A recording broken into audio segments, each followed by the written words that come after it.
It is an honor to welcome my friend, Chancellor Robert J. Jones, to studio in an exciting time with the Illini. Well, every day is exciting for you. Absolutely. This is the time of year, though, when kids are finding out, early admission stuff and finding out they're getting in, not getting in. I just want to speak for you as your friend. Chancellor Jones can't get you in. He can't get you in. If you're Taylor Swift, he can't get you in. So it's okay to ask, and he'll shake your hand and smile, but you can't ask Chancellor Jones to get you in. And if you got in, congratulations. Absolutely. And if you didn't, we're sorry, but we're sure that these outstanding students that we can't accept everyone, unfortunately, but there are many, many fine institutions, and we just very, very proud of the fact that students are interested in coming to the University of Illinois in very high numbers. And we just found out a few days ago that we have the largest application pool we've had in the history of the university. Wow. It's about 9.2% higher than what it was last year. Wow. Wow. Well, that's About good for America. 63,575 students. That's tremendous. Tuition going up? No, sir. Are you covering that for everybody? Are you eating that No. extra? Are you eating that margin? No, we don't cover for everyone. You know about our Illinois commitment, which I do. covers tuition and fees for about a third, a little less than a third of our students. But no, this is the 8 out of the last 10 years we have had no tuition increase. And the 2 years where there was a tuition increase, it was a very modest increase of less than 2%. Well, that's amazing. And you should be proud of that, because at a time when everything costs more, to be able to keep it flat allows people to have the opportunity to maybe get in. Yes.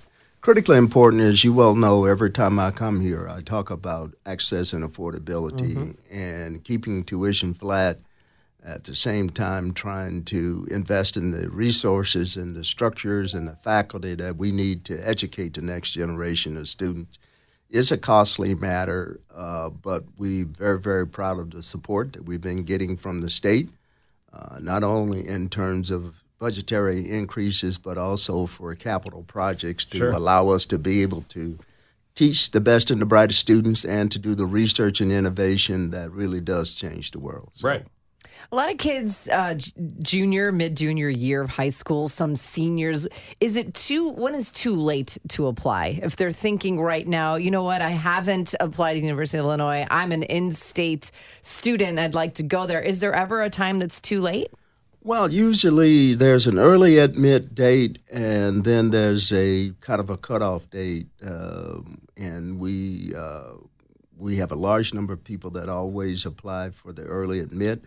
Those decisions and notifications went out, I think last week it was. Yep. And then subsequent, the students that apply late, say like December, they will be notified in March whether or not they've been admitted. So we do have two application deadlines. But if you're Just asking as a proud aunt. Thank you very Well, much. if your kid's a procrastinator, explain to them that's not going to serve them well in life unless they want to get into show business. And show business is no life. Hope Chicago. I love this program. You guys, I think, the Illini #1 partners, aren't you? Yeah, we were one of the first, if not the first, higher education entity to partner with Hope Chicago. I had a chance to sit down with Pete Cadence and Janice Jackson. Yeah, sure. Used to run the schools in the city. Yes. Yeah.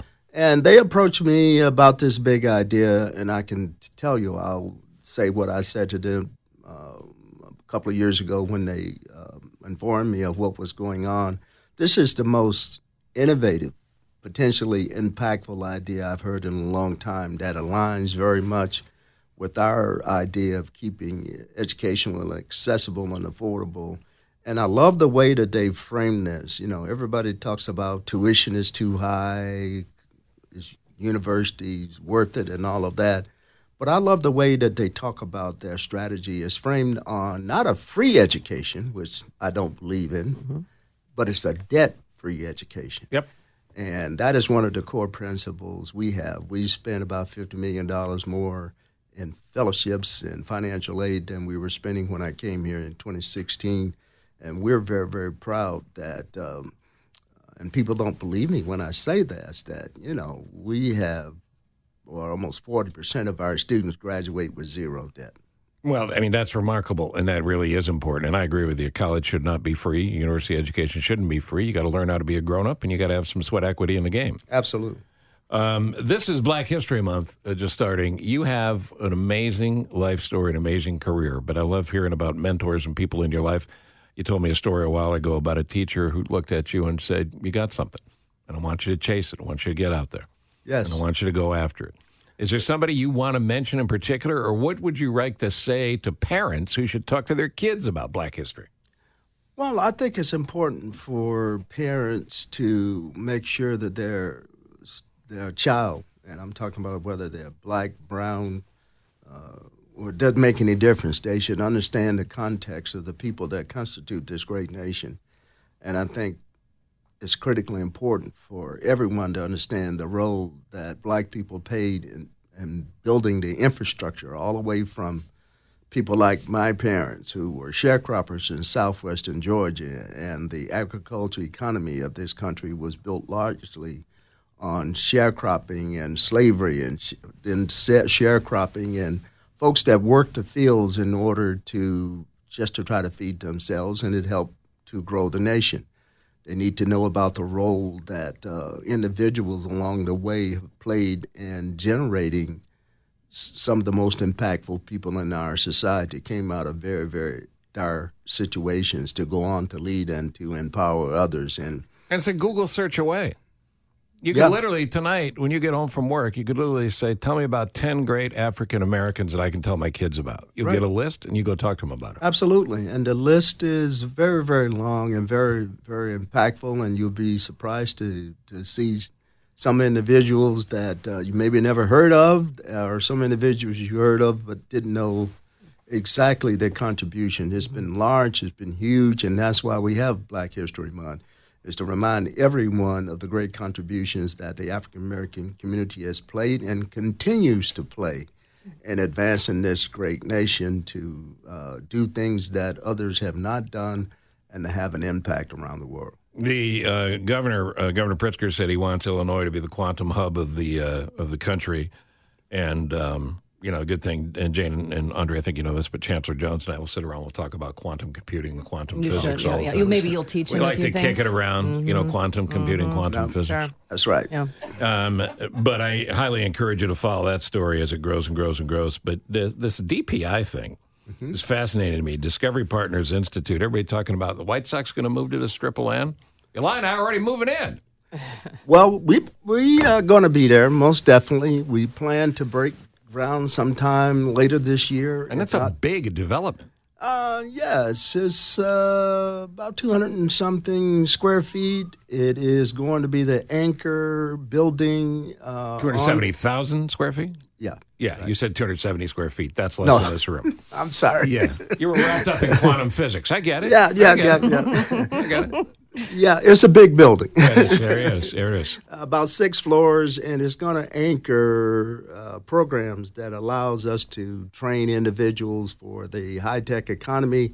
It is a place where there's going to be R&D, research, applied research and development, and it's going to be a site to create an ecosystem of attracting other high-tech businesses to the city of Chicago, and actually partnering with universities around the world to have a presence there as well. So DPI really is an entity that's driven by the University of Illinois system. President Tim Killeen, as you know, is the main driver of this, but also the 3 chancellors play a critically important role in shaping the future and deciding what each campus will deliver on this site that's going to be part of the whole ecosystem of helping the city of Chicago go from arguably being a 3rd or 4th tier city for innovation to being a 1st tier city. 100%. And that's what this is all about, and we're just very thankful for the support that we receive from the legislators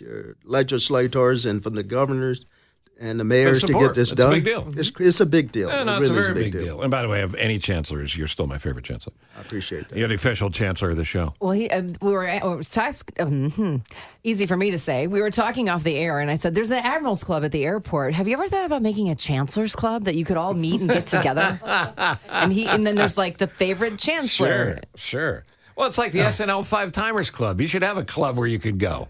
Somebody gives you like a silk robe that you can put on, and somebody brings you a beverage. Well, we have what I call a moving club. I mean, we have these national associations like the Association of American Universities, the 69 top universities in the world, where we congregate to contemplate the challenges of higher education and try to find solutions and do a lot to promote these 69 universities as being the leading research universities in America. And I just happen to be chair of the board, and that's why I couldn't resist putting in a sales pitch for that organization. That's right. Listen, you plug like a pro. You could do this. You want to switch chairs? So, family's great, I assume? Everyone is wonderful. Got a little bit of time to spend with family over the holiday season. And, of course, our youngest will be 3 years old and March the 8th. And I used to wonder why old people had this habit of always showing pictures of their grandchildren. Now I am it. Listen, As you should be. You're preaching to the choir. We got a new one. She is 3 weeks old yesterday, baby Elise, along with the world's greatest granddaughter, Abigail, who's 8, and Isaac, who's 4. So you and I can do that picture off Absolutely. anytime. Yeah. It's an honor to have you on always. I love what you're doing at the U of I, and I love what the U of I is getting done in the state. And you did a nice job bringing Andrea into the fold, because if anybody else can't get it done, she can step in. She is part of our secret weapon That's right. That's to right. really deepen our presence here. Yes. And appearing on this show, Steve and Jane, is a critically important part of that ecosystem. So notwithstanding the fact that you guys get me up early enough to milk cows, I really enjoy coming here being with you. Listen, We love having you You know here, why? really. You know why I'm a good friend? I don't call you at 3:30 when I wake up. All right. So enough with the Please tiny violins. don't. Yeah. Okay. Great to see you, sir. Safe travels. All right.